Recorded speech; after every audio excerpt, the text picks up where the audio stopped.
While I'm under the dash cleaning stuff up, this is the R107 again. I think you're going to need some light. I was looking up on the internet to try and find out, because I have the dreaded high idle problem, which everybody with a 560 probably has. And I'm going through problems one by one, eliminating them.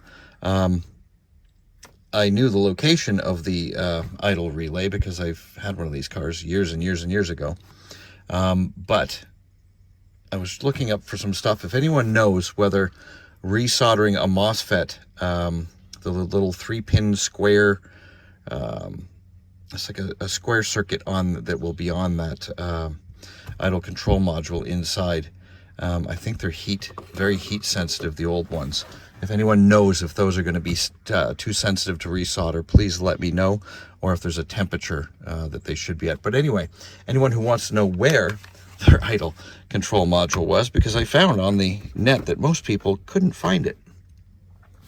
So anyway, glove box, 4 little plastic pins. Let me see if I can find one. They look like this. It's an outer and an inner. So the outer is the sleeve that holds it in, the little fingers that pop out, and you pop the inner pin out. And that releases the pins, lets them go in, and you pull them out. There'll be 2 on the top, 2 on the bottom, and 2 on the top. And then you'll just simply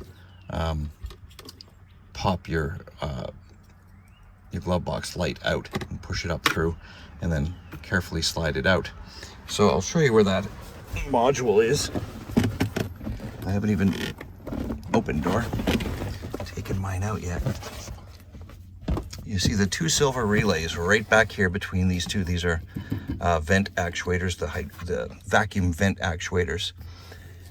And right to the left of them, there's this black module here. Behind them, there's a module. I believe that's fuel pump relay.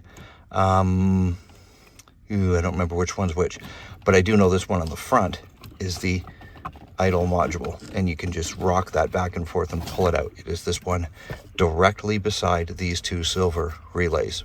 Pop it out and then do what you will with it. Replace it, send it to be rebuilt, whatever. I'm going to pull mine out and check it over. But if you know if there's any problems with resoldering a MOSFET, one of those old ones, please let me know, because I think they're very heat sensitive. Couple more little things, because I'll make tiny little extra videos on this, just so that people can find it broken up and not have to look within one video to find other stuff. Anyway, thanks for watching. More shit coming, more stuff coming, sorry.